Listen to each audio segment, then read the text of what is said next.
প্ৰিয় বন্ধুসকল পুনৰবাৰ স্বাগতম জনাইছোঁ আপোনাক সকলোৰে মোৰ প্ৰিয় চেনেললৈ। বন্ধুসকল আজি মই আলোচনা কৰিম টিআৰমিৰ বিষয়ে, যিটো নেকি সৰু সৰু পইণ্টত ল'ৰাবিলাকে কমেণ্ট কৰি আছিলে। সেই কমেণ্টবিলাকৰ মই ৰিপ্লাই দিবৰ কাৰণে এই ভিডিঅ'টো বনালোঁ।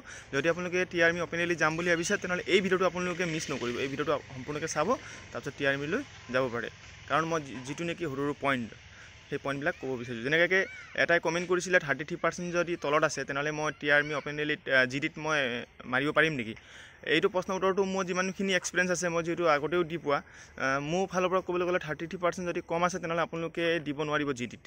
আৰু যদি 33% যদি কম আছে বুলি ভাবিছে, যদি ৰানিং ভাল আছে তেনেহ'লে আপোনালোকে এটা কাম কৰিব পাৰিব, ট্ৰেডমেনত আপোনালোকে 8 পাছৰ চাৰ্টিফিকেট বনাই পিনে আপোনালোকে বিন্দাছ দিব পাৰিব। ট্ৰেডমেনত পাৰিব। আৰু এজনে কমেণ্ট কৰিছিলে যে ডমিচিয়েল ইয়াৰ PRC যিকোনো এখন হ'লেও বনায়। আপোনালোকৰ হাতত যদি PRC নাই, ডমিচিয়েল আপোনাৰ কোৰ্টত গৈ পিনে একদিন লাগিব চাগে, বেছি সময় নালাগে। আৰামছে আপোনালোকে ডমিচিয়েলৰ পৰাও কাম হৈ যাব। PRC প্ৰয়োজন নাই। গতিকে ডমিচিয়েল হ'লেও আপোনালোকে টিআৰমিত বনাই মেলি যাব পাৰিব।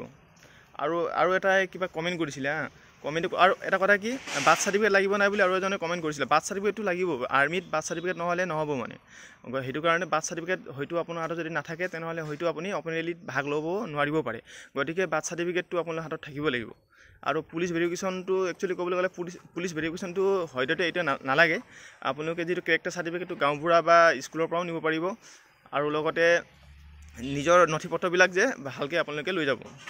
আৰু ৰাস্তাত দিছে যিহেতু শিলচৰ বা ধুনীয়া ৰাস্তা বুলি কৈছে, মোৰ লগৰ ল'ৰাই মোক ফোন কৰি যিহেতু কৈছে, গতিকে ৰাস্তাটো ধুনীয়া আছে। আপোনালোকে খালী ভৰিয়ে মাৰে বা জোতা পিন্ধি মাৰে, এইটো আপোনালোকৰ ওপৰত কথা আছে।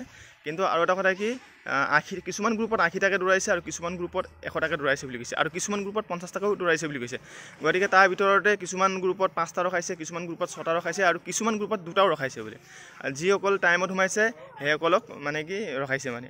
আৰু টিআৰমি এনেকুৱা এটা অপেনেলি হয় যিটো নেকি কিছুমান ক্ষেত্ৰত মানে টাইমো নিদিয়ে মানে, আপোনালোকক সিমান টাইম নাপায় মানে। কিছুমান টাইমৰ আগে ৰখাই দিব। যদি 4-5টামান যদি টাইমৰ আগে সোমাইছে তেনেহ'লে 4-5টাকৈ ৰখাই থৈ দিব মানে, তেনেকুৱা মানে। টাইমৰ ওপৰত নিৰ্ভৰ নকৰিব। আপোনালোকে 1600 মিটাৰটো সম্পূৰ্ণ বেষ্ট দিবলৈ চেষ্টা কৰিব, তেতিয়া আপোনালোকে টিআৰমিত ভাল মানে পাৰফৰ্মেঞ্চ দেখাব পাৰিব। এয়া আছিল সৰু ইনফৰ্মেশ্যন। যদি ভিডিঅ'টো ভাল পায় লাইক, কমেণ্ট, শ্বেয়াৰ, ছাবস্ক্ৰাইব কৰিব নাপাহৰিব। আৰু লগৰবোৰক শ্বেয়াৰ কৰিব, কাৰণ এনেকুৱা সৰু পইণ্টত মানুহবিলাকে বহুত ডাউট কৰি থাকে। গতিকে আপোনালোকক যাতে মই ডাউটটো ক্লিয়াৰ কৰিবলৈ বিচাৰিলোঁ। ধন্যবাদ।